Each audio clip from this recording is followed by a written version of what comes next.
네, 9월 1일 코로나 바이러스 감염증 19 국내 발생 현황을 설명드리겠습니다.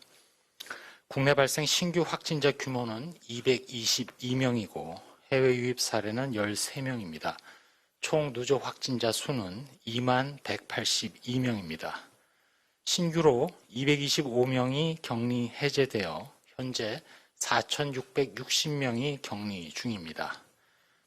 위중하거나 중증 증상 환자는 총 104명이고 어제는 사망자가 1명도 발생하지 않았습니다. 국내 발생을 지역별로 좀 더 자세히 설명드리겠습니다. 오늘 12시 기준의 통계이고 시점에 따라서 통계의 차이가 발생할 수 있습니다. 먼저 서울특별시 성북구 사랑제일교회와 관련하여 접촉자 조사 중 27명이 추가로 확진됨으로써 총 1083명의 누적 확진자가 발견되었습니다. 다시 한번 정리를 한다면 이 중에는 교인 및 방문자가 583명, 추가 전파가 402명, 현재 98명에 대해서는 조사가 진행 중에 있고 연령 분포로 볼 때 60대 이상이 437명으로 40%가 넘습니다. 사랑제일교회 관련해서 추가로 2차 이상의 전파가 발생한 장소는 총 26개소에 170명이며 현재 접촉자에 대한 조사가 진행 중이고 추가 전파가 발생한 장소 중에는 종교시설이 10개소로 가장 많습니다. 다음으로는 8월 15일 서울 도심 집회와 관련하여 조사 중 20명이 추가로 확진됨으로써 현재 총 419명이 발견되었습니다. 이 중에는 수도권 거주자가 224명, 비수도권 거주자가 195명입니다.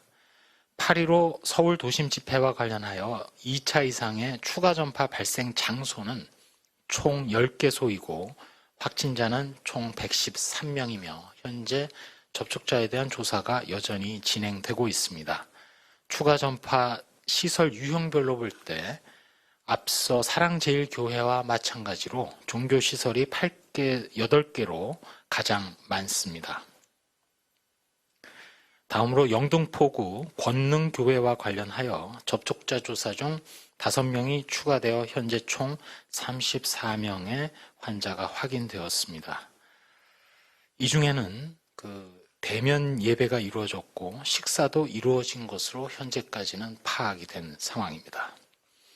도봉구 운동시설과 관련해서 8월 27일 첫 확진자 발생 후 6명이 추가 확진되어 현재 총 7명이 확인되었습니다.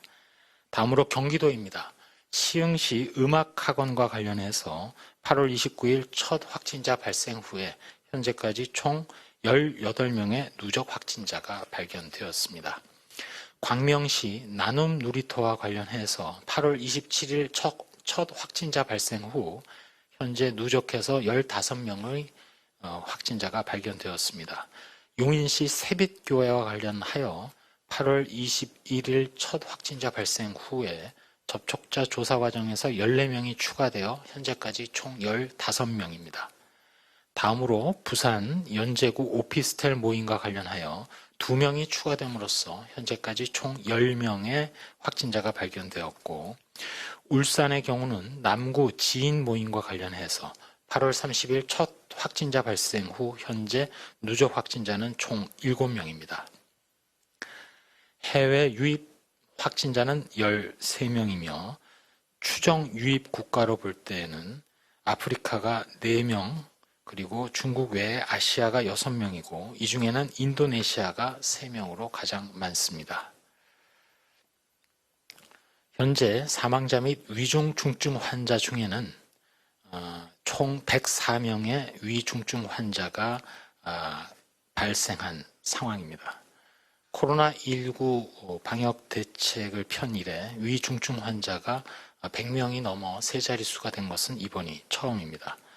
확진 시에 중증으로 이어질 가능성이 높은 60세 이상의 고위험군 분들에 대해서는 외출 자제 그리고 불효불급한 외출의 경우라 하더라도 반드시 마스크를 착용해 주실 것을 부탁을 드리고 발열 또는 호흡기 증상 등 몸이 아프시면 신속하게 선별진료소에서 진료 및 검사 받으실 것을 요청드립니다. 다음으로 치료, 연구, 개발 등과 관련해서 말씀을 드리겠습니다. 먼저 렘데시비르의 경우는 현재 36개 병원에 155명의 환자에게 공급이 완료된 상황입니다.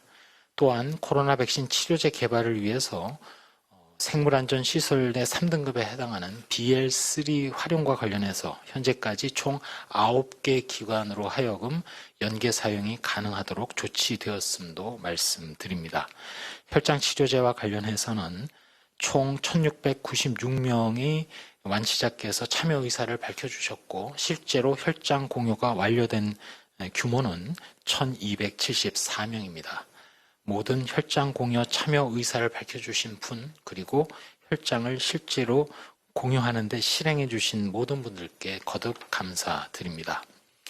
또한 저희 중앙방역대책본부에서는 코로나 확진자의 임상역학 정보를 공유를 해왔고 이제까지 총 26개 기관의 연구과제에 대해서 공개했는데 최근 네 번째 심의를 거쳐서 추가로 8개 기관에 대해서 공개를 합니다.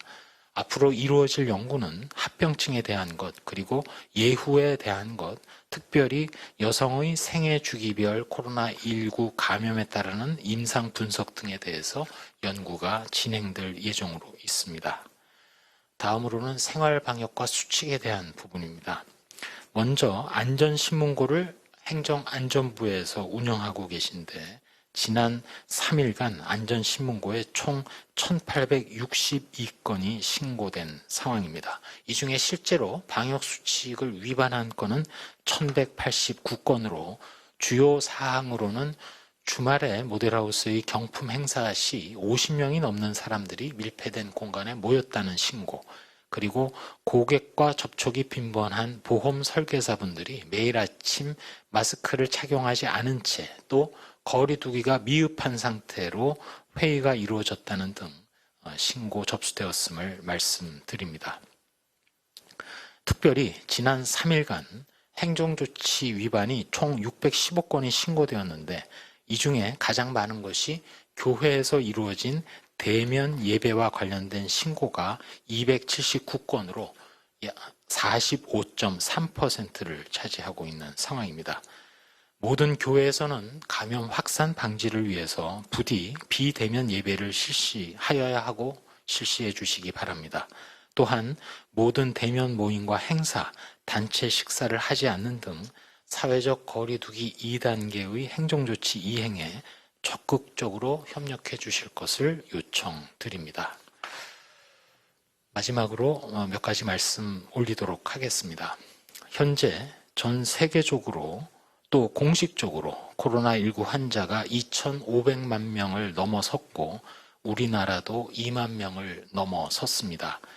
지난 8개월여 대응 과정에서 2월 달에 대구 경북 지역에 1차 고비가 있었고 이어 5월 초 수도권 유흥시설 중심의 2차 고비가 있었습니다.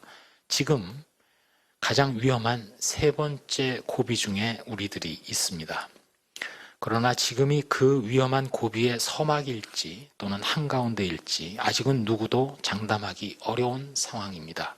다만 국민 여러분들의 노력 덕분에 거리 두기 노력의 성과가 일부 보이고 있습니다.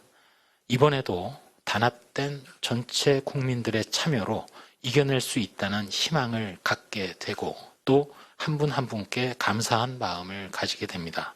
다만 지금의 거리 두기의 뒷모습에는 수많은 자영업자분들의 희생과 눈물이 있음도 잘 알고 있습니다. 거듭 죄송함에 머리를 숙이게 됩니다. 전체 수치상으로는 최근 며칠 새 코로나19가 감소세를 보이고 있지만 아직도 조사가 완료되지 않은 조사 중인 환자가 많고 또 수도권 외에도 각 지역에서 광범위한 발생이 누적되어 왔습니다.